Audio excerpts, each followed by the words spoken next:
polls shows really close race just before the Virginia gubernatorial race. Xi Jinping absent from G20 in Rome. Where leaders from the 20 leading industry nations are convening, and what happened? Senate passed a law to exclude China's telecom equipment from U.S. network. Are we safe now?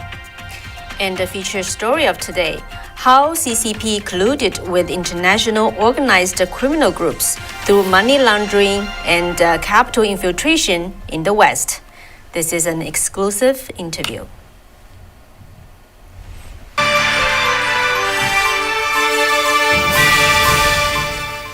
Welcome to Wei and Kathy Show. I'm your host, Wei Fang. And I'm Kathy Zhang. All right, so we'll be dive right into the news. I would say the whole nation is zooming in on the upcoming elections in Virginia, which is the governor race is especially attention-catching. Okay, there's two polls I want to report to you. One is the USA Today and Suffolk University. They polled 500 likely voters. And the Democrat candidate for the governor, McCliff's rating is 45.6% versus the GOP candidate Young King's 45.2%. Really, really close. And another one is the Washington Post poll, and this shows that 49% of likely voters from favoring the Democratic candidate, while the 48% are favoring Republican Glenn Youngkin. I saw just briefly another post shows that actually Youngkin leading 8 points. Yeah, this is the Fox polling. Okay. And of course, there's just a number of pollsters that are working there. To be honest, I don't really trust any of them. So what's the point? This is sad because we have to report news, right? And then they are the only posters out there, and that's the current situation we have. It's really just, unfortunately, I've been in this country 30 years ago. For 30 years, I never see something like this. Even as a journalist, we have to face what factors you choose, and what we can do is only the best effort here. All right. And another one is, the same Washington Post poll says this.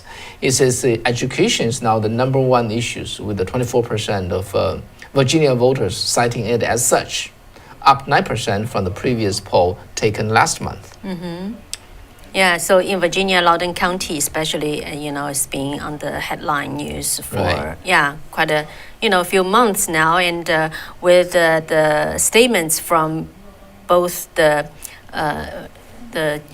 Democratic Party governor candidate and the Republican governor candidate, they are drastically very different from whether the parents should be, involved in what the schools teach. They have just a very, very different opinion. Yep. And just 1 month earlier, in September, the top issues among the Virginia voters were the economy. Okay, and at that time, 27% of the voters, surveyed voters, pointing to that as the number one issue. However, the latest number shows the economy is only in second place. Okay, at 23%. That's good news for Young King. Okay, the GOP candidate who has gained the support of a majority of parents after making the education the key issue in his campaign. And the Virginia voters now who cited education as their top priority favor the Democratic candidate by 33%. Okay, just last month. Now the latest numbers show that they now favor Young King, the GOP candidate, by 9%. 42%, switch over. That's quite a number. Yeah. And I don't know how much you care about this, this election, and this is largely viewed as bellwether for the upcoming midterm election, and because it's the governor's race is largely has been Democrats' cup of tea for 12 years. All right, now we'll see that whether the Republican can get that office. Yeah, and also I think Virginia also it attracts the nationwide attention is because it's considered a kind of purple state, right? So it used to be quite red, but then became blue, but still the Republican voters are pretty strong over Yeah, there. they call it bluish purple state. Anyway, so we'll see. On the next Tuesday, the result will come out, hopefully, on the day. Yeah, just wonder if in our viewers, if there are any from the state, who would Yeah, if you do. vote for? Let us know, please. Yeah, and just a bit of a background for Yang King, which is a new rising star. He said, okay, so what about him, Kathy? Yeah. I did a little research. Okay, His tell most us about clear it. characteristic is he's really tall. Oh, This guy is a 6'7". okay. Okay, he's even how to say nearly 3 inch, more than 3 inch taller than President Trump. In other sense, he's quite similar to President Trump. To be honest, he never have any public office experience. This is the first time to plunge into the sea of politics. All right, and he's also very rich. He run private, private fund, and his net worth is $440 million versus Trump's $2.5 billion. All right, and okay, he's because he's very tall, right? So he entered actually Rice University in Texas through basketball, qualification, something like that. So after that, he worked for a couple of years, then went to Harvard to get an MBA over there. Then he stayed pretty much in this private funding sector, has been very, very successful.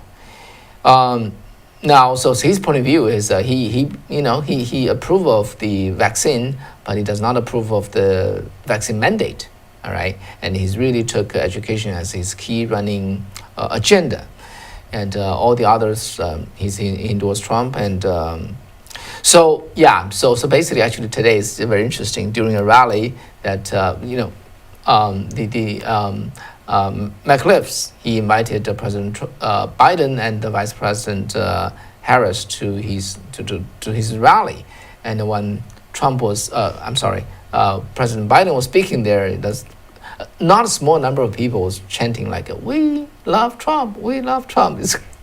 I hope we have that footage. Anyway, we don't, so you can search on the web. It's quite a scene, and. Okay, that's that. Now let's move on to the next topic. It's a quick topic. It has to do with our position or our interest or our specialty of this show. So G20. Okay, G20 is the summit of the leaders of the top 20 industrial nations. They're gathering in Rome, Italy, this weekend to hold this meeting, and they starting in 2008, they got together about this time every year. To talk about worldwide issues, synchronize among them, sync up and collaborate, and so on and so forth. And there's a minister, various kinds of minister meetings there too. But this summit meeting has been happening there, and so last year, no, it's a virtual one because the COVID-19, they cannot get together. So this year they got together again. However, there's the three people absent. One is Brazil president, another is Putin president, the Russia president Putin. Not a clear reason. They just say they're busy or they got other things to do. And then, Xi Jinping, the general secretary of the CCP, chose not to come. And what's the reason?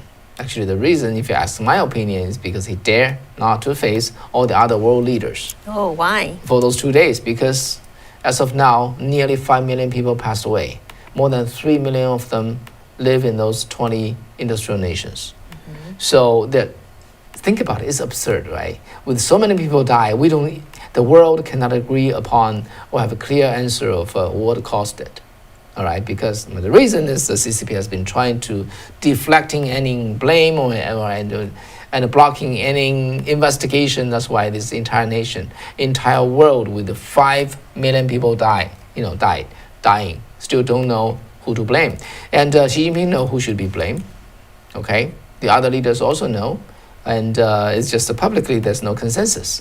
So Xi Jinping is feels so embarrassed to be there and face them for 2 days and facing all those the questions from the other world leaders. So he chose to send his lieutenant over there, and he just chose to stay at home and attend that meeting through virtual meeting, and that's that. And also another thing that he cannot quite go is because of they're going to pressure him on what's the agenda of the G20? Two main things, okay, three things. The first is the COVID-19, the vaccine, vaccination, how to help the third world country to receive enough vaccines. The second is the climate change. Well, believe it or not, a good number of them believe in it. So, and they're going to pressure Xi Jinping to live up to China's promise. China now emit about 50% of the CO2 of all over the world. So if China doesn't do it, all the other efforts will be in vain. But China implemented a little bit and caused terrible power shortage, okay, and nearly crippled the nation. So I don't think Xi Jinping is very enthusiastic in pushing that agenda now, and so not showing up probably is a good way to, just stall off the heat. So that's that. That's the G20. So we'll see how long Xi Jinping, General Secretary Xi Jinping will stay at home until he come out next time. That being said, let me just reconvey this. What former State Secretary Pompeo said. He always called Xi Jinping General Secretary. Okay, because that's the most truthful and genuine and accurate title he holds. He doesn't call him President of China. There's no President of China. So we'll be calling him General Secretary of Xi Jinping too. Yeah, and some people may wonder, what's the difference, right? He is, the leader in China, but why it's important to call him the General Secretary instead of President? Yeah, because President, really, we have a consensus that President is elected legally by the voters. But in China, there's no such thing. But Chinese Communist government just trying to sneak into, with these words, but it's actually very important for the Chinese Communist government to know that people recognize that there's a difference. For so many years, decades, we just let it slip away, only starting from the Trump administration. Right? Oh, actually, with President Reagan, he started to call Gorbachev. The Secretary Gorbachev. Yeah, so that really words, has its meaning, and we should use correct words when we especially refer to the CCP. Yep. Yeah. Okay. Also today, the Senate passed the Secure Equipment Act. Right, that's really putting the nail on the coffin for the Chinese telecom company to operate in this country. Yeah, so this act will prohibit FCC from reviewing or issuing license to specific listed companies, including Huawei and the ZTE, right? So what does that mean? Are we safe now from the Chinese Communist government's infiltration on that end? Yeah, largely yes. Because when we, if this is a Huawei phone, even I'm a Chinese American, but if I could talk to my other people, non-Chinese American people and government officials and business partners, so on and so forth, and if this phone's been tapped, all the communication that happened in this country eventually will get leaked out to the monitor, and who very likely would be in Beijing, in China. Okay, so that's a big problem, and FCC has been very tight with them lately, but they cannot completely seal the thing, and the private funding still can come in and acquire Huawei and ZTE's equipment. All right, because of whatever reason, okay, they were bought or it's cheap and so on and so forth. But now with this is Congress acting here, so it's it's really just would exclude any China-produced internet communication equipment to be part of our carriers here. One particular thing that worth noting is. The act already passed the House. Okay, what's the passing ratio? 422 versus 4. So largely it's like it's just overwhelmingly majority. And in the Senate, what's the ratio? 100 versus 0. To think about it, this is a law advocated, sponsored by both members of both parties, and it's completely a cross-aisle consensus here. And Biden will be signing that. And as a Chinese American, I said this is really, really important. This is really, really good. Okay, we need have our basic safety, which is when we talk over the phone, we know it's not being listened to. It's not being tapped by Chinese government. That's that news. So okay, so next we're gonna move on to the feature story of today. Kathy, what is the interviewer gonna bring to our audience here? Okay, so it's I think it's really worth listening to this story. It really reveals how the CCP collude with a network of tycoons and the narcos to infiltrate the West. It's a story. The author is from Canada, but what he reveals actually applicable to the United States and the West world. So the author's name is Sam Cooper. I did the interview with him a while ago, but he wrote this book. It's I think it's really, really interesting to understand better from the angle of he had a lot of he spent years of investigations and the researches, including his sources are very credible and has a lot of examples and so that's what I'm gonna share with you today, the first half of my interview, and the second half we'll share with you probably next Monday or Wednesday. How about we just continue over here? Well. Okay, so let's stay with us. We're gonna broadcast this through both the YouTube platform and Safe Chat. All right, let's just continue on. Kathy. Okay, so Sam Cooper, he's an investigative reporter from Canada. So he spent years of in-depth investigation and research, and finally published a book earlier this year called Willful Blindness. Willful Blindness, and you can see it's called let me see. I lost that. Okay, so the book describes the CCP agents, how they collude with international organized criminal groups through money laundering, capital infiltration in Vancouver largely, and also other Western cities. And it shows how CCP's growing economic and political power pose the most serious threats to not only Canada, but also to the United States and most of the Western countries' sovereignty and security. So I, asked Sam about how he started to notice something going wrong, and which led to more of his investigation and eventually writing the book. So let's just, dive in with the interview. Sam, welcome to our show. Thank you for having me. Yeah, Sam, your new book, Willful Blindness. What triggered you to start to write this book? I started my reporting career in Vancouver, British Columbia, where I was working for daily newspapers. And as a young reporter, I started to focus on the real estate market in Vancouver. There were very strange real estate prices. They didn't connect to really the local society and level of incomes at all. There was a lot of talk that this related to offshore investment, and especially Hong Kong and mainland China. But there was a mystery there because, as we know, there are strict limits on the amount of capital that can come out of mainland China. And yet it became clear that investors from that country were some of the most aggressive buyers in the city and becoming the largest real estate developers. And I learned that, in fact, that trend had been occurring from the late 1980s.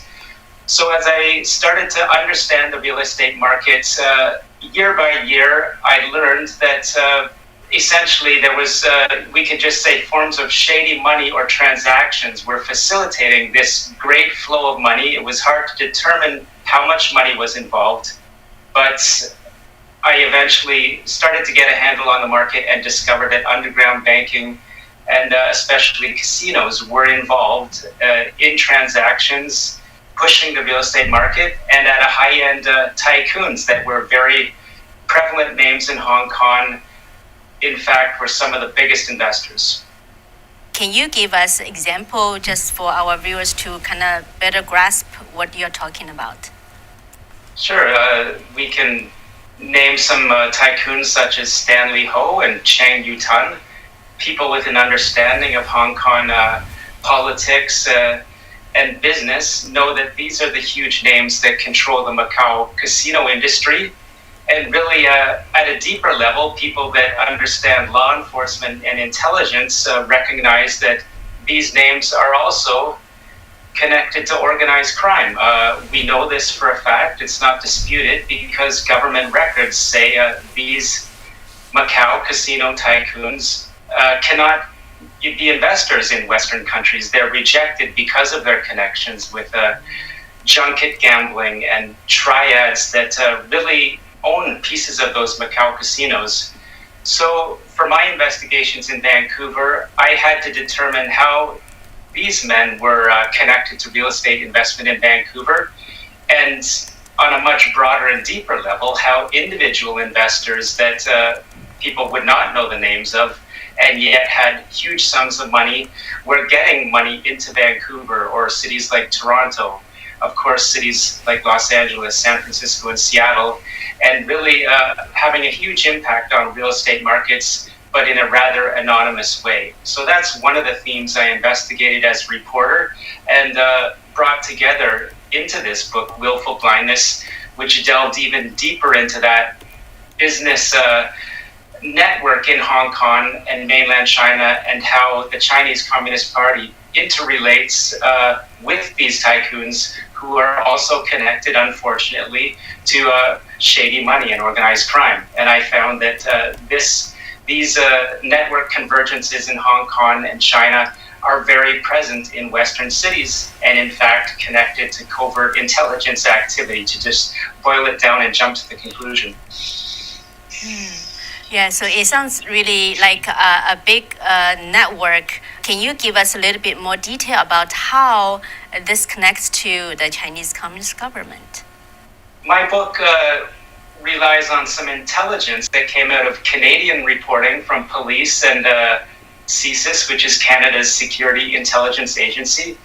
There was a report that was leaked that pointed back to the 1980s when some of these Hong Kong tycoons met with the paramount leader, Deng Xiaoping, and really a secret deal was made in that as China was, of course, interested, that is, the party was interested in the years coming when they would retain control of Hong Kong. They wanted to be sure, according to this Canadian intelligence report, that there was a good arrangement with the tycoons who, of course, were very powerful in politics and business in Hong Kong. So a deal was made that the party would allow tycoons and related triads to continue to do business as they wished in Hong Kong and the West, and also would, there would be partnerships for business inside mainland China between the party and the tycoons and the triads. So this mutually beneficial arrangement allows both parties and all parties to work together, everyone to profit, and really the end goal as it relates to the West is that these parties will work together to infiltrate and undermine Western institutions to fulfill the party's aims. This is not just hidden intelligence reports anymore. It's becoming more openly stated from former Canadian officials that can now talk openly about their knowledge of these arrangements, such as David Mulrooney, the former ambassador to China from Canada. I asked him, are these intelligence reports correct? Because it's difficult for people of the West to believe that the Chinese Communist Party could be in league with high-level organized crime. And Mr. Mulrooney told me, and I quoted him in the book, there's no denying the relationship between the party and organized crime. The party will use and co-opt any tool for the party to meet its ends. And in fact, the party and organized crime are very active in diaspora communities in cities such as San Francisco, Toronto, Vancouver, through something called the United Front. which is used to essentially try to influence Western politicians and really, I found, surveil and harass critics of the regime in Beijing who are trying to live their democratic lives outside of China, but still being pursued by the party and, of course, their partners in organized crime.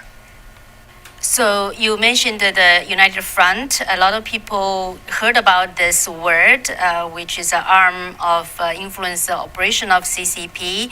So can you give us an idea what kind of people in Canada, in the West, are part of the United Front, according to your investigation? My investigation showed that United Front leaders would be very often wealthy businessmen from mainland China who are now determined to be overseas leaders. That is, they are elected to or appointed to the heads of community associations, which on the surface are just there to promote good relations and trade between countries like China and Canada.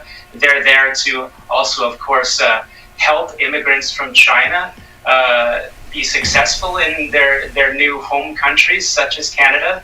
And yet, at a covert level, my investigation showed that these wealthy businessmen or women are getting benefits for their relationships with the Chinese Communist Party. And so, for example, during the pandemic, these leaders in Canada, my investigation showed, were called upon and directed through Chinese consulate officials to gather up large amounts of medical safety masks to send back to China for China's efforts to protect itself from the coronavirus. And my book, of course, said many people in diaspora communities acted on their own to send care packages of masks to family members because they believed the situation in China was so dire. They believed they were helping relatives. But as we also know, and as my book has put forward, China was broadly covering up the risk to the rest of the world. And so they used the opportunity that is Beijing to use these United Front associations to gather up medical masks while the rest of the world had really no idea of the great danger that was approaching them. In the United States, where we are, people see the real estate market, how it rose up in the past, years, and but mostly people just thought those are the individual Chinese who are wealthy or buy those real estates.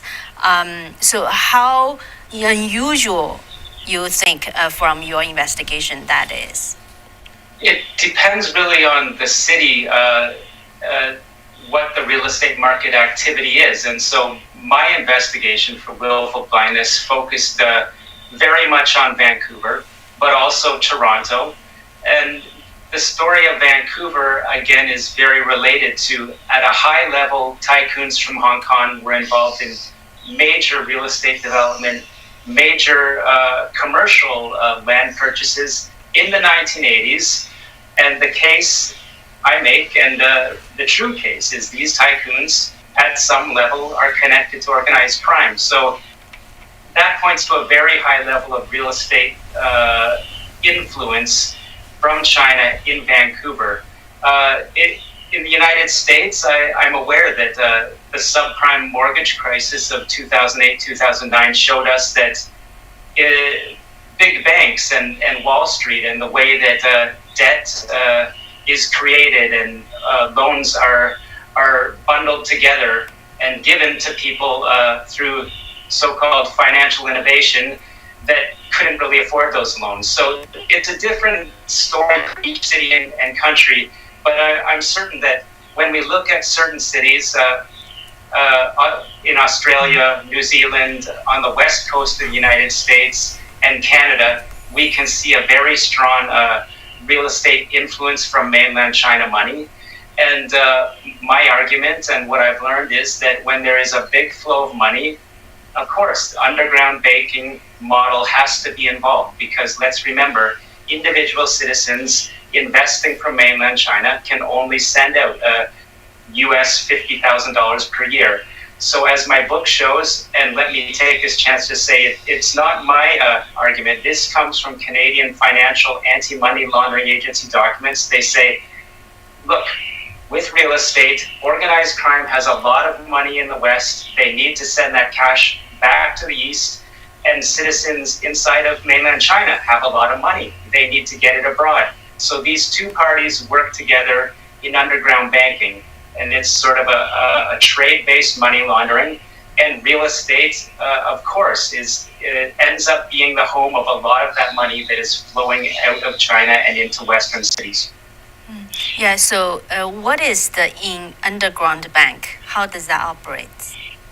It's on a very simple level. An underground bank is a criminal bank where money doesn't actually cross borders. If you are in Beijing or Shanghai and you want to get $500,000 US into San Francisco, you will do your research, maybe through family contacts. You become aware of a local criminal underground bank. You make payments, perhaps 5 payments of $100,000 to the underground bank, and then at some point you will travel to San Francisco. You have that credit with the underground bank in China. You will be paid out in San Francisco. So the money hasn't crossed the border, but you've got the underground bank in San Francisco and the bank in Beijing corresponding, and they're adjusting those credits and debts, the payouts and the deposits over time. And my research shows that the underground banks are essentially pools of criminal capital, and this operates in cities worldwide. How prevalent this type of money laundering through the underground bank, and how people could realize, are they going through that, or it's just a kind of a legal way to get the money out? Well, I believe it's incredibly prevalent around the world. This form of, we know that so much incredible wealth has been created in mainland China since the reforms of Deng Xiaoping. And a lot of this money has accrued at the top of society within people with connections to the Communist Party. And we know that through corruption or other means, many people in China want to try to get that money into real estate in other countries. So my book shows the example of one man. From my determination, he was very legitimate. He was an honorable man. He wanted to get his money into an investment in Canada so that his family could immigrate to Canada. He went to an underground bank. He used the words community channel banking, but it became very clear through the case that I investigated that this is an organized crime operation, because at one point he and his co-investors had their underground deposit in China stolen. They learned that they had to pay from 10 to 25% fee for black market insurance. And so he learned very clearly that these people involved in underground transfers are of course not legitimate. They're criminal. So you ask the question, do people always understand that they're dealing with criminals? I would have to say this could be, as my book title says, a case of willful blindness. If you're going to a non-government regulated bank and depositing money and you're not paying tax on that money, you may have justifications for doing it, but anyone that has a good amount of money to send abroad, I think, understands that they're at some level dealing with criminals underground. In your book, also talked about the narcos, the drug, especially the fentanyl, caused so many people died in the West, including Canada and America. How does that related to the Chinese Communist Party's operation? Yes, it's a very complex scheme, but my book really broke down how I revealed something called the Vancouver model of money laundering. This is really, as people that understand Macau casinos know, the Macau model of money laundering, and that is ultra wealthy people in mainland China, many of them, of course, high-level Communist Party officials or connected to leaders at the top who have become rich through those associations find ways to get their money out of China and around capital controls. They do this by using organized crime loan sharks in Western cities such as Vancouver. The loan sharks lend money, and then they are paid back by these wealthy gamblers from China inside China. So what's the method of loan or the capital used to loan? It's drug cash from mostly Chinese transnational gangs selling fentanyl, also methamphetamines, ecstasy, cocaine in the West. Of course, this produces massive amounts of cash, very often $20 bills. These are stored in criminal underground banks in cities like Richmond, BC, and they are loaned out to these gamblers from Hong Kong, Macau, and the mainland who are invited to come and gamble. When these gamblers pay back these drug money loans in China, this is, of course, goes right into organized crime underground banks and into supposedly legitimate bank accounts in China used by the drug traffickers, used by the factories that produce fentanyl. And this, of course, funds more exports of fentanyl precursors to Western cities. Now, what my book really exposed is Vancouver has become really an egregious node of this narco activity, this fentanyl production. As an example, some of the main villains or criminal suspects of my book, I found from my police sources, they're known to be the kingpins of the fentanyl trade. Just 2 weeks ago in Vancouver, the Canadian Federal Police reported busting a super lab that they said could produce 13 million fatal doses of fentanyl per week. So that's enough to kill a third of Canada's population if it was administered and overdoses occurred. But these fentanyl pills produced in Vancouver labs, mini labs, super labs, are also shipped around the world, especially to countries such as Australia, United States, Japan. So the book shows how the narcos have really formed a new base within Canada. They have strong protection from Chinese officials through corruption, also connections between Communist Party officials and these narco gangs. And unfortunately, they're starting to operate very freely in countries such as Canada. That's just a quick example or a boiled down nutshell of how this narco story of the tycoons, the narcos with protection in China, is explained in my book. So Sam, how do you differentiate an intentional operation of the CCP government? Well, there's a level of proof there that is needed. We don't have the documents that say someone at a high level in the party is saying this gang will send out this amount of fentanyl to X city with the goal of hurting the population of Canada. However, what we do know is that my documentation in my book, sources that are very high-level police and intelligence that I use for my book, say that high-level officials in China are connected to these fentanyl gangs. This is why these gangs have become the most wealthy and prevalent in the world, because they have protection at a high level in China. So the question is it a small amount of corruption that is giving these gangs protection? No, it's according to my sources, it's broad and it's high-level involvement of high-level officials that are really at the top of these gangs inside of China. And an example I use in my book is my sources, including a senator, a Canadian senator who's on Canada's Parliamentary National Security Committee, said that, of course, if China wanted to stop the shipments of fentanyl precursors coming from their factories, going out to the world, they could, because the party has total control, but the party is not stopping that. My sources would say they're making a lot of money from it, and furthermore, they're using the threat of fentanyl as leverage on Canada's government. I'll give you one example. China wanted to install an agent in Vancouver so that it could be enacted in the so-called fox hunt or Skynet operations, which really, my sources would say, a form of Chinese intelligence infiltration in other countries. And Canada said, no, we're not comfortable with that. And the response at a diplomatic level from China was, well, if you're not accepting this agent, then we won't work with you on fentanyl. So this shows a level of statecraft that is very akin, I think, to sort of a hostage diplomacy.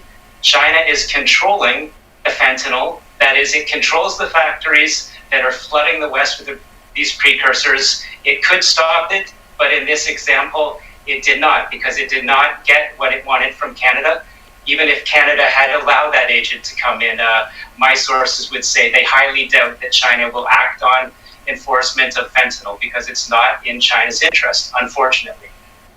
In your investigation, have you ever encountered people who are, from China, they are planting the marijuanas like they do in the United States, especially in California? Have you encountered such cases?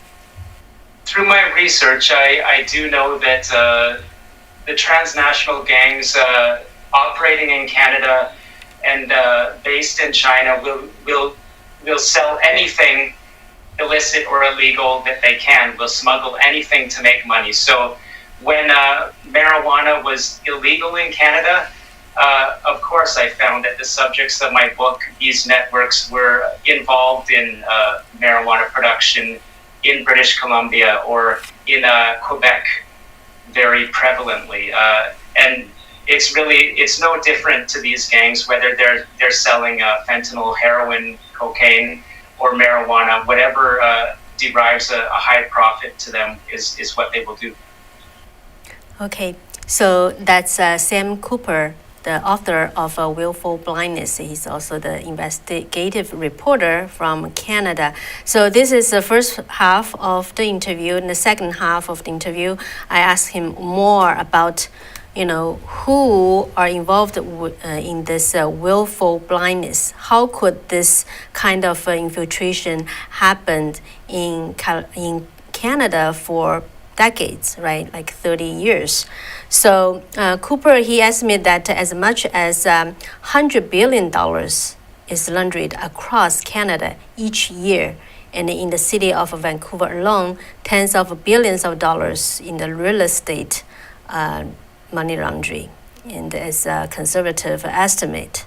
And also, as you can hear, actually Hong Kong, those tycoon which are related to the organized crimes, started to collude with CCP in the 1980s. And we now know that Hong Kong has already fell, right? Mm-hmm. But, they are also helping the CCP to try to already infiltrated the West, including the Canada and the United States. And they are not the only place infiltrated by the CCP's red capital. So, yeah, more, coming with this interview I did with Sam Cooper. Mm. What do you think? Let's, please leave your comments here. Mm-hmm. Yeah. Yeah. So, yeah, for us, we have been known that for many, many years, the CCP is the biggest mafia.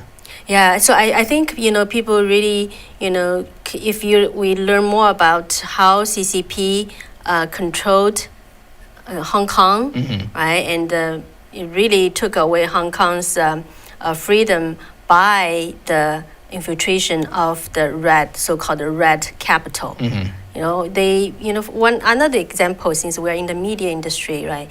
So they used the capital to infiltrate the Hong Kong's media industry, which made all the media just became CCP's mouthpiece. That's also aided the fall of Hong Kong.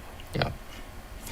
Yeah, so basically it's really a tumor. It's okay. It's a cancer tumor of the world. Wherever it goes, it's just it will just bring damage and bring suffering and bring destruction.